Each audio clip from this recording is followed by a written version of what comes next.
My name is Paul Barron. Welcome back into TechPath. Let's get into it today. I do want to thank our sponsor, and that is Tangem. If you guys are looking at self-custody, this is one of the places that you can check out.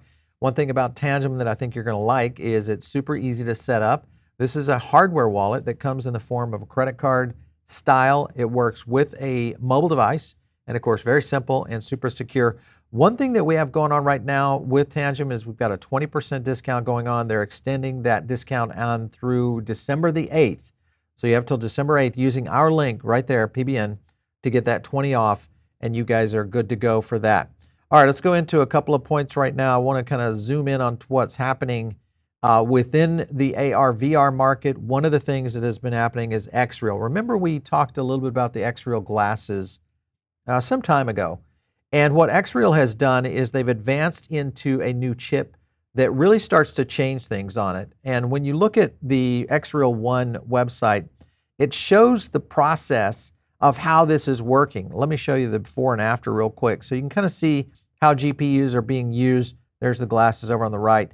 After, it is a direct link into the chip itself. So it's going to speed things up.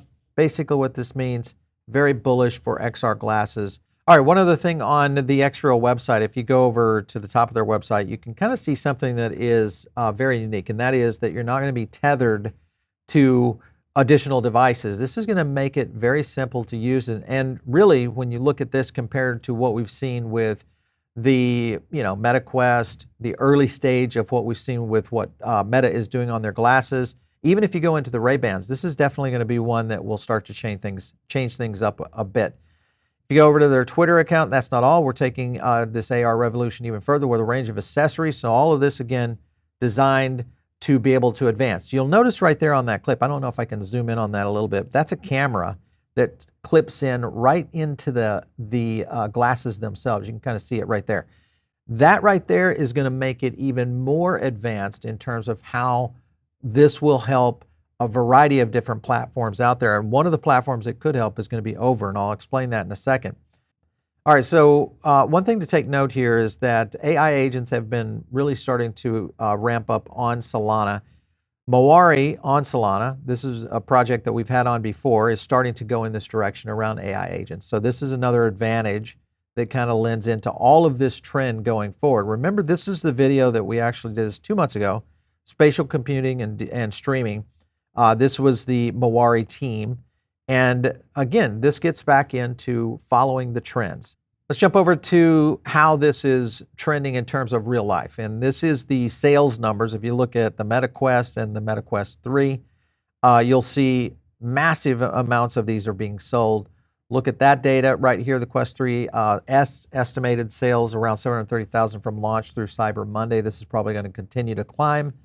And you can kind of see Walmart, Best Buy, all those guys kind of cranking it out.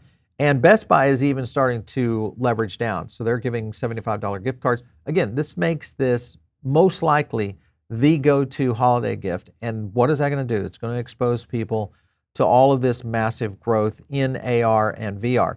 Then you jump over to Over the Reality. Now, we've talked to Over before on the show. And if you guys remember, this is basically a company that is implementing a lot of AR overlay, and this starts to play into the ability of really starting to see an impact, because now you've got these glasses. If Real One actually gets out there and we see some distribution, we could see things like Over impacted quickly. One note that you guys should consider, you think about mapping in general. Right now it's very difficult. The process is a little bit lethargic. I mean, it's just too much gear. This will change that dramatically. And of course, if that occurs, it's going to make it a lot easier for Over to be able to map for AR. And that is a huge opportunity when you look at where Over's token price is. We'll show it in a little bit. All right, so Over is also starting their staking. This comes out on December the 10th. By doing the staking there, you also get a bonus token, which is called UOMI. Let me kind of go to a clip here to explain a little bit more about what that token is. Take a look. Welcome to UOMI Network, the first AI L1. UOMI enables the deployment of autonomous AI economic agents. The agent can sign transactions cross-chain autonomously. It can manage accounts and dApps. It owns a wallet, therefore it can trade, buy, and receive value on-chain. It can also manage your social accounts autonomously. Every operation transaction is heavily secured by a POC algorithm. Coming soon in just a few simple steps. UOMI, decentralized autonomous AI economic agents.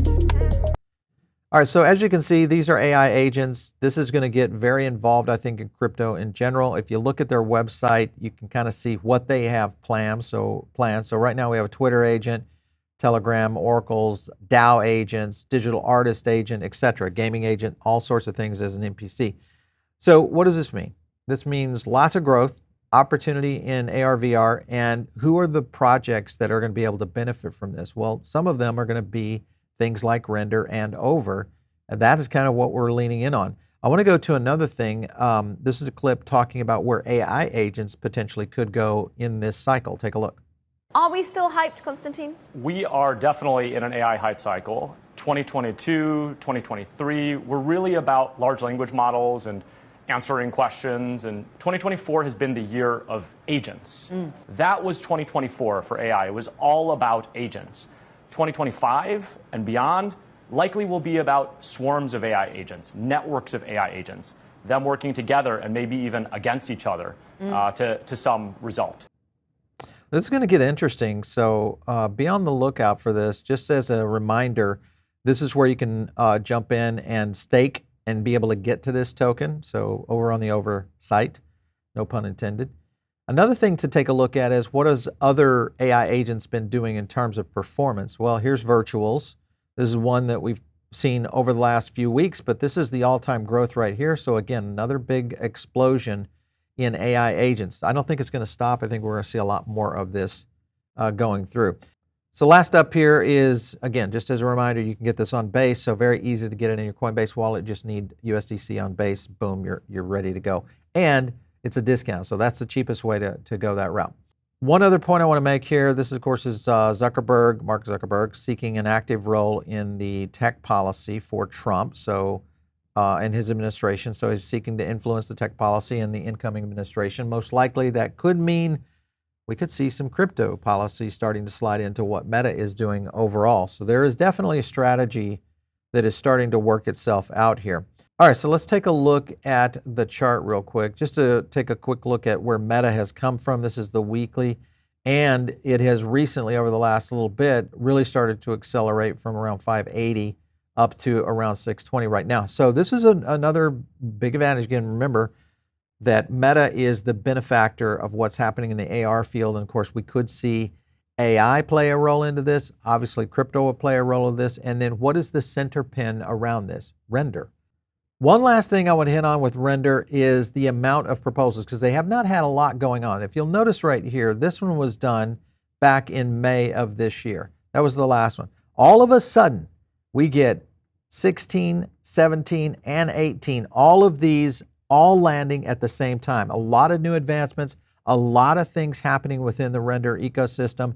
This is huge for Render, and potentially, I think you guys need to take some time, take a look at what these proposals are, and really understand where Render could be going. Because when you look at the capacity of what's happening in the AR/VR devices, you look at the capacity of what's happening in mapping and spatial computing, and then you tie in the cloud compute into this as well, Render right there in the middle of all this. One other note right here from the Render network is they had a slew of adoption scenarios that played out. Arnold is one of the big ones. And what this simply means is how they're interfacing to a lot of these rendering tools out there in the market. And there is massive market share out there. If you just look at this chart right here, this shows you the evolution of where and what they're connecting to. Unreal Engine you guys have heard of before, but the big one to watch is V-Ray. V-Ray is going to be a 3D rendering engine that really starts to create massive capacity. And again, if they get this one, if there's an interface to that, then I think it's done. Render is going to be one of the most advanced tokens out there in terms of growth. Taking a quick look at the market, I just want to look at Over. This, of course, is, if you look at Over, all the way back into 2021, this is March of 24. I was around 75 cents, and look at how much it has fallen off. So this may be a good one to look at just in the near future. Could be a huge potential performance. And of course, if you look at Render in general, this is the other one. Remember, we started looking at this one right here back in mid-September or mid-November. Nice little move up here that we continue to see there. And if you stretch out a little bit, you can see where Render has come from over a long period of time. This is the kind of growth that it's been able to see. A lot of upside here for what's happening with the Render ecosystem. All right, if you guys are not in the Diamond Circle, make sure and get in on that. It's a great place to get additional content. We do additional podcasts over there. Also follow me out there on X at Paul Barron. We'll catch you next time right here on TechPath.